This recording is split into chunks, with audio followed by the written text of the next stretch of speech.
Well, hello there. How is everyone? I hope you're all well. You amazing, beautiful, wonderful people. And it's still the midweek hump, and you're still looking absolutely amazing. As we've now reached the third and final video of the day.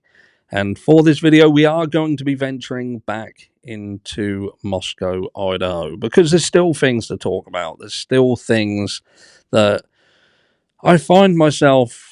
I am someone who tries to balance the scales.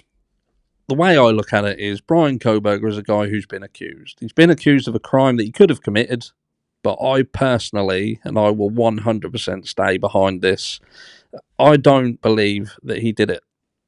I just don't believe that he did it. And I know some people do, and you're still welcome here. I still have people in the community who do believe he did it, and I understand why they believe he did it.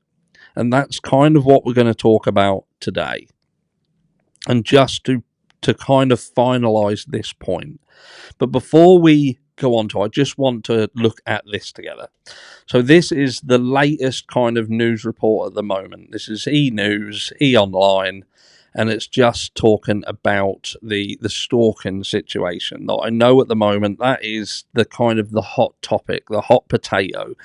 Some people kind of understand it, some people don't. And look, I'm just going to explain my take on it. And I'm not a professional. I'm not a law enforcement agent. I'm not part of the FBI. This is just talking about my opinion and the things that I see. I'm able to step back and look from the outside in, rather than some people who just simply they get caught up in the whirlwind that is the information and the media, the mainstream media narrative, and not even just the mainstream media, but the families of the victims, who they are the people who can be the absolute most dangerous in these situations because they've got the most support. But stick a pin in it, we'll come back to it. So this is Idaho murder case, truth about Brian Koberger's social media stalking allegations revealed. Idaho murder case prosecutors agreed that Brian Koberger, who's accused of killing 4 university students in November 2022, didn't stalk one of the victims on social media before their death. Now, some people are saying that this is a bit of a play on words. Potentially, they mean, oh, he didn't stalk one because he stalked more than one. And I'm not buying that. I understand why some people are saying it. They are saying it because it gives them the ability to continue to push the narrative of stalking.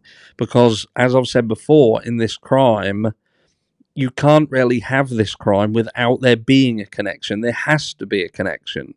There has to be a connection between the killer and the victims.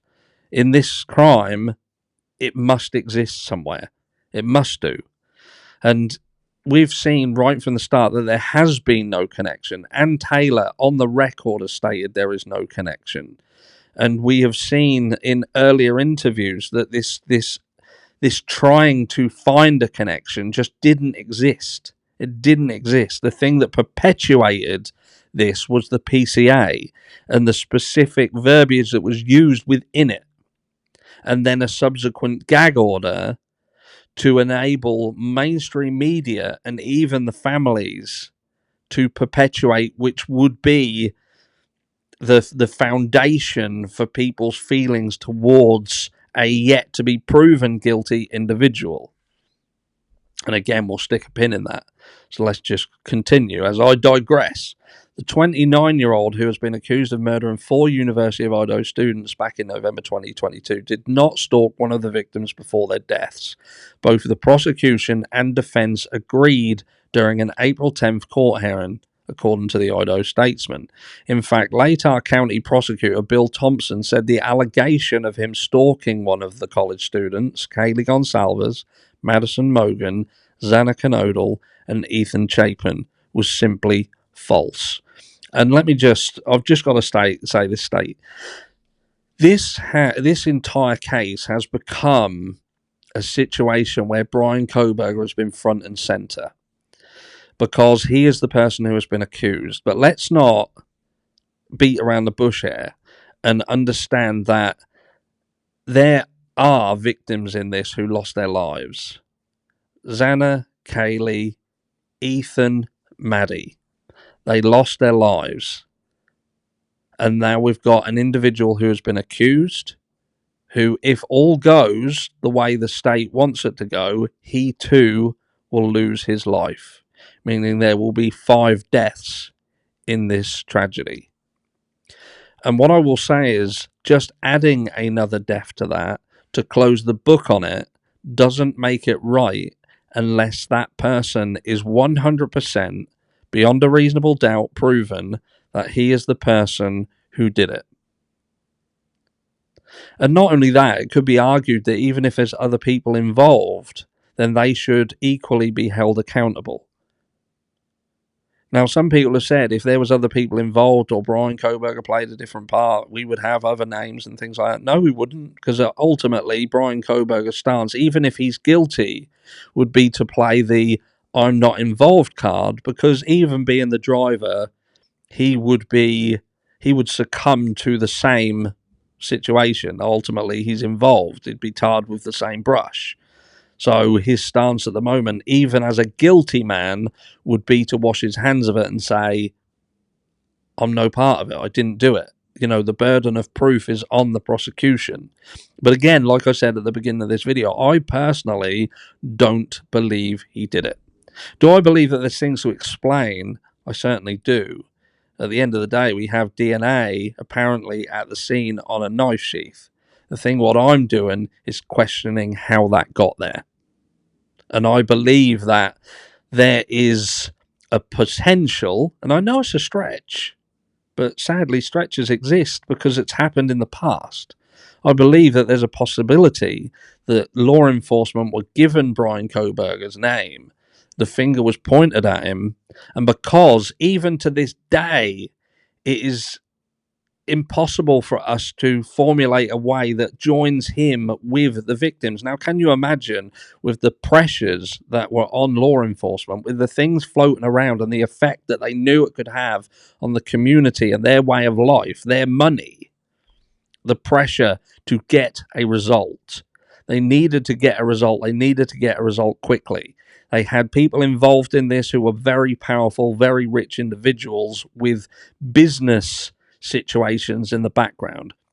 And we have seen how the businessman handled the back end, destroying, erasing the crime scene itself, utilizing the story to bring out books, using the names of these victims to obtain nearly $1 million to create this garden of remembrance, only to then squash the connection between the victims once the money had been collected.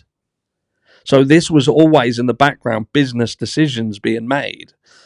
But like I say, with respect of the crime itself, if you're up front and you have the pressure of getting a result, obtaining a result, you need a result, we need a result, get it done, get it done, get it done, and you just cannot find anything, but someone comes along and says, this is the guy, I'm telling you this is the guy, it can happen that law enforcement can indeed make things happen if they think they're just helping justice along.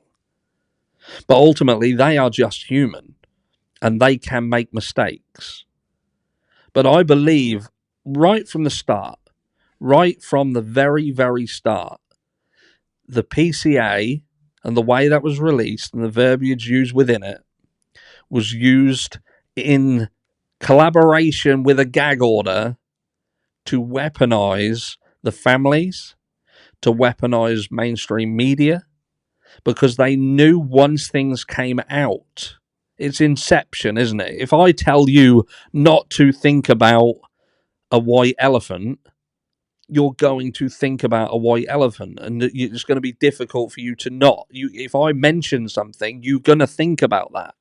And with respect of Brian Kohberger and the stalking situation, that's all that people needed to hear to make the entire story make sense, because nothing else could have made sense.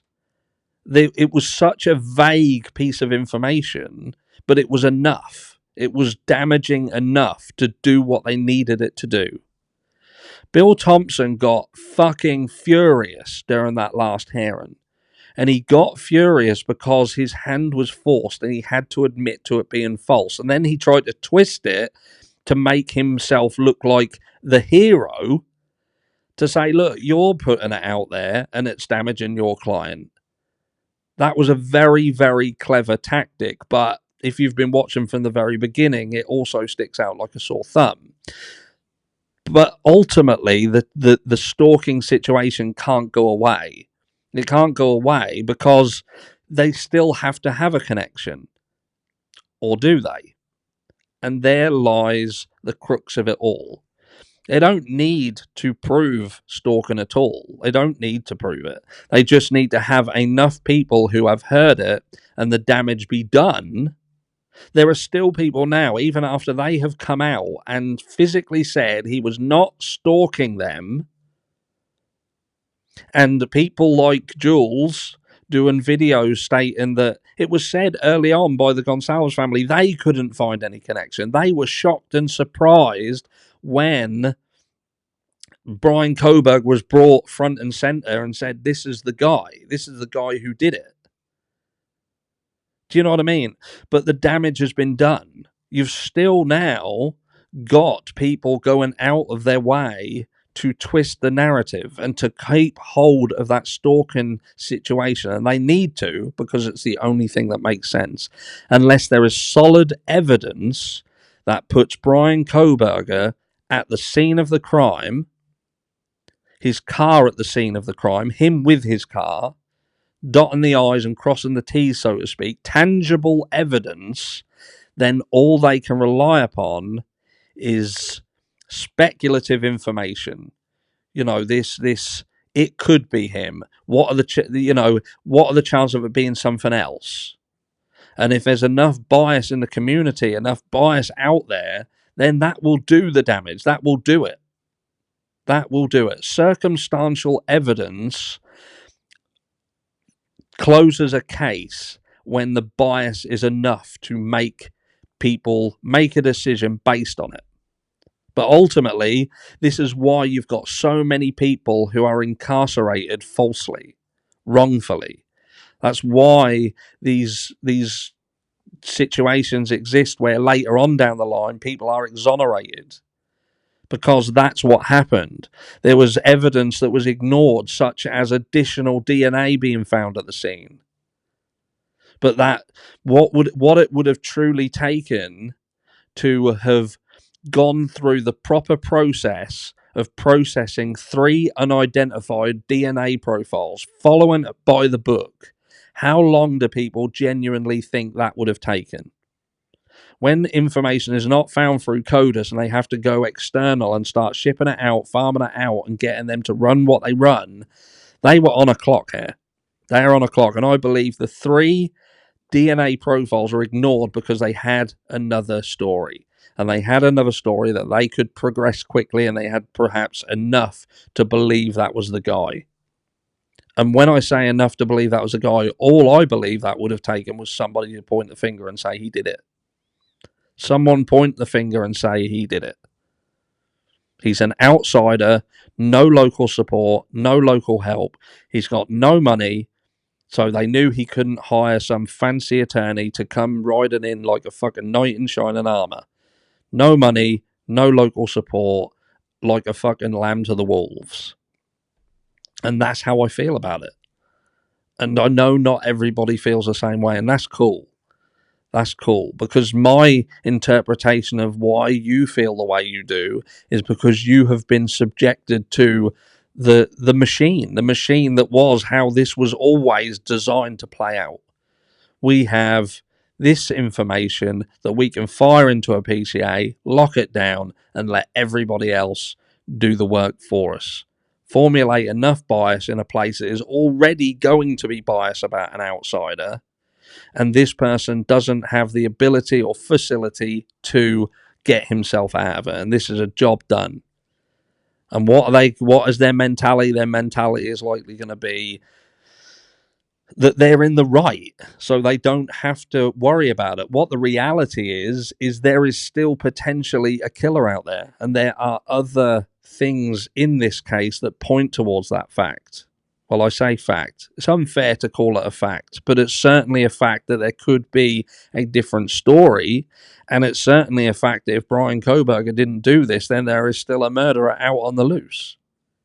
And as it stands at the moment, every single person around this case is equal in the fact that none of them have been found guilty of anything. And I would say that alibis around this place, everybody's alibi is pretty much the same. Who the fuck can give a proper alibi at these hours of the morning?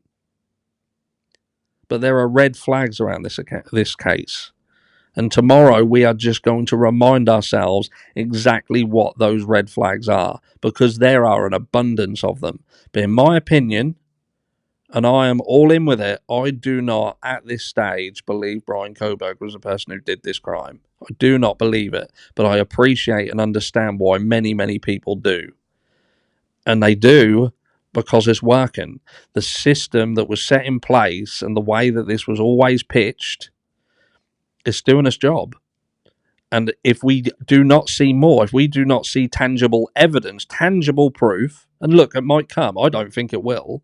And I'll tell you why I don't think it will. Because I think Ann Taylor would have seen it by now. She should have seen it by now. It is a legal precedent for her to have seen it by now. If there is solid evidence that nails her client, she will have seen it by now. It is the law that anything that is going to be used in the trial in order to convict her client should be shown. Should be shown. And as far as we're aware, despite there being, 15 requests for discovery, we still do not have the very fundamentals to get Brian Kohberger in that courtroom. And that is, what is the connection? What is the tangible proof and evidence you have that proves that my client did this crime? And as far as we can see, that has not been given yet. Why not? Why not? If you're a Brian Kohberger guilter, if you like, and I use that term because it's easier to use that term. Again, I don't hold it against you, I hold it against the system. But answer that question. If there is tangible evidence and you're just saying we haven't seen it because we're the public and we're not entitled to it, then please explain why Ann Taylor, the person who is heading up the defendant's team, why she hasn't seen it. Can you answer that? Let me know down below, and I'll catch you all in the next one.